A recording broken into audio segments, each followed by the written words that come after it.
Et coucou toi, j'espère que tu vas bien. Allez, on va faire un tirage intemporel et sentimental.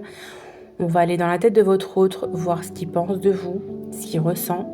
Évidemment, vous prenez ce qui résonne, ce qui vibre en vous. Si vous êtes en dépendance affective, ce tirage ne vous concerne pas, il faut être détaché.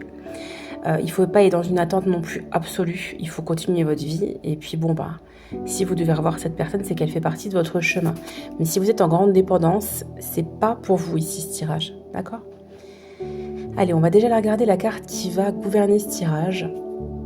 Et ce sera le titre, je pense, de la vidéo.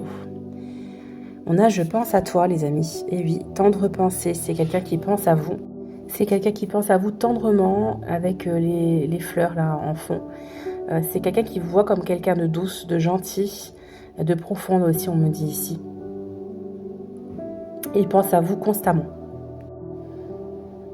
Donc là, c'est plutôt positif. Déjà, on a quelqu'un qui pense à vous. Allez, on va la regarder un petit peu ici. On va essayer d'entrer dans sa tête et de faire comme une petite histoire, comme si c'est vous qui vous parlez. Qu'est-ce qu'il a à vous dire ?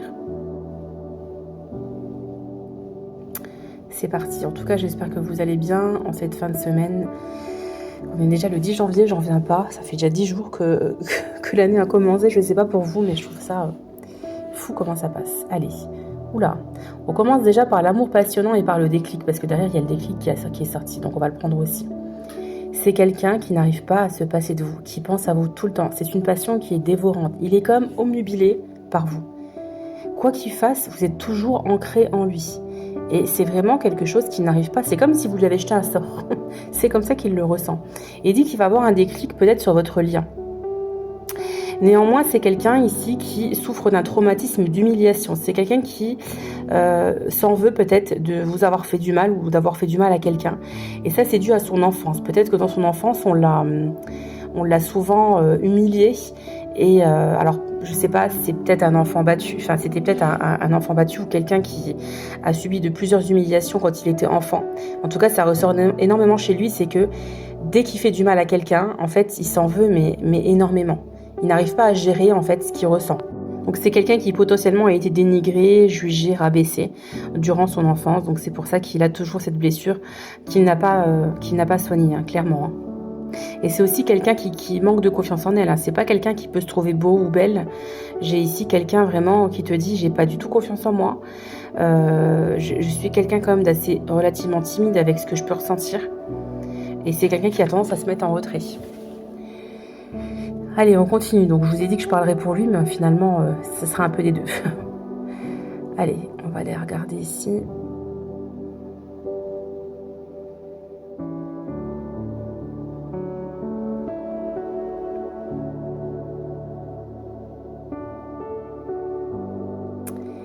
Donc, c'est une personne qui a envie de guérir aussi de ses blessures. C'est quelqu'un qui aimerait bien retrouver un équilibre et surtout une paix. J'ai envie de retrouver mon calme, j'ai envie de retrouver une sérénité dans mon esprit que je n'ai pas actuellement. J'ai aussi envie de guérir avec toi, j'aimerais bien qu'on se revoie. Mais il me faut encore du temps, j'ai besoin de réfléchir, je ne sais pas où j'en suis dans ma tête, je suis complètement perdue. J'ai besoin de prendre du recul, je suis confus. Le fait de t'avoir revu m'a complètement mis dans une confusion totale. Je pense à t'inviter très prochainement pour qu'on puisse discuter de cette situation. Je me sens harcelée, mes pensées m'obsèdent, m'harcèlent. Je me sens harcelée par mes pensées, je me sens comme emprisonnée. Je regrette énormément ce qui s'est passé. Une personne aussi actuellement m'harcèle, me pose des questions, m'insulte. En tout cas, ici, c'est quelqu'un qui subit de la violence psychologique. De lui-même, mais aussi de quelqu'un, on me dit ici. Donc il y a potentiellement une tierce ici qui l'harcèle et il se sent complètement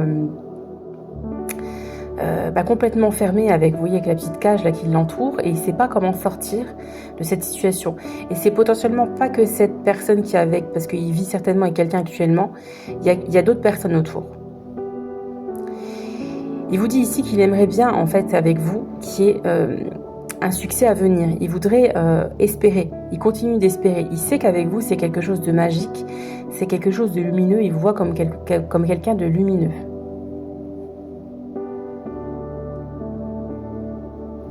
On a encore un traumatisme ici, maintenant on a le traumatisme d'injustice. Hein. Donc ici, on a le trauma d'injustice. Donc c'est quelqu'un qui a énormément de trauma en fait. Hein. C'est quelqu'un qui a un mal-être permanent. Il a toujours l'impression d'être peut-être en dessous des autres. C'est ce que je ressens ici. C'est une personne qui souffre, qui se sent généralement victimisée, on me dit oppressée. Et elle se sent souvent incomprise. Et on vous dit ici que très rapidement, elle va s'écouter puisqu'elle sait qu'avec vous, c'est quelque chose d'inexplicable. Elle est aimantée à vous, elle est aimantée à votre charme, à votre magnétisme. C'est magnétique entre vous.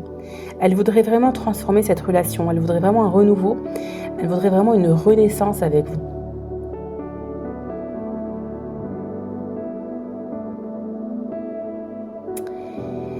Elle voudrait aussi vous montrer à quel point que c'est quelqu'un de loyal, d'intègre, de fidèle. Pourquoi pas commencer par une amitié sincère, voilà, pour vous apprendre à vous connaître. C'est quelqu'un qui actuellement est déjà pris ailleurs et elle est en train de prendre une décision. Et c'est aussi pour ça qu'elle a envie de te dire, je suis quelqu'un d'intègre et de fidèle et je ne peux pas non plus me séparer comme ça.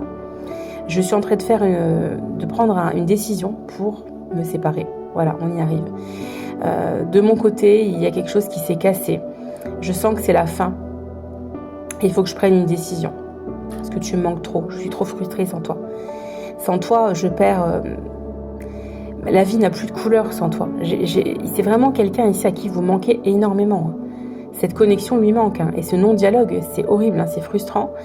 Et il aimerait en fait il se sent seul en fait sans vous et sans la connexion que vous aviez. Parce que de son côté, il n'a pas du tout de communication avec la personne avec qui il est. On sent que c'est quelque chose de totalement froid et c'est peut-être là qu'il va se rendre compte que finalement il y a quelque chose qui est peut-être pas tout à fait sain avec la personne avec qui il est. Allez, on va continuer de mélanger, on va regarder ici quel autre message on peut vous donner ici. Bon, ce cycle de froideur avec vous, ce cycle de non-communication va s'arrêter, d'accord? Il y a quelque chose qui va reprendre ici, on me dit. Pourquoi? Tout simplement parce que votre relation, elle est protégée. Voilà. On voit derrière la protection divine, vous avez vos guides, vous avez votre ange gardien à chacun qui va venir et qui va vous valider en fait le fait que avance, essaye. Il y a quelque chose entre vous et vous avez quelque chose à vivre. Là, vous êtes dans l'inachevé, donc c'est compliqué et pour l'un et pour l'autre. C'est une relation qui n'a jamais vraiment débuté ici pour moi.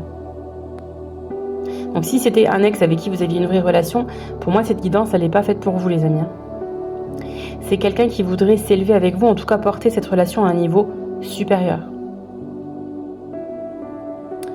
Mais on dit ici, il va falloir que tu restes patiente ou patient parce que c'est quelqu'un qui a encore des traumas à gérer. Là en l'occurrence on a le trauma du rejet maintenant. Et c'est quelqu'un qui a vraiment beaucoup de remords, qui a peur aussi peut-être que tu ne le reprennes plus. C'est quelqu'un qui se casse la tête avec ses remords, avec ses regrets. Je ne sais pas si c'est en rapport avec sa construction d'enfant, mais alors il regrette vraiment. Donc là, la période de l'été, ça va être aussi fatidique. Je pense que potentiellement, c'est dans l'été qu'il se passera quelque chose entre vous. En tout cas, il y a une atmosphère qui va changer. Il voudrait retrouver une atmosphère chaleureuse avec toi. Et quelque part, c'est contradictoire, mais c'est lui qui attend ton retour. Il y a un amour assez fou entre vous, assez inconditionnel, alors que peut-être vous ne vous connaissez pas vraiment. Mais c'est comme si c'était infini, votre relation. Et là, il est derrière une fenêtre, il attend ton retour et peut-être qu'il espère te croiser. Allez, on continue les amis, qu'est-ce qu'on peut nous dire d'autre? Donc c'est quelqu'un qui va retrouver un bon équilibre, qui va retrouver de la sagesse, qui va se rééquilibrer intérieurement.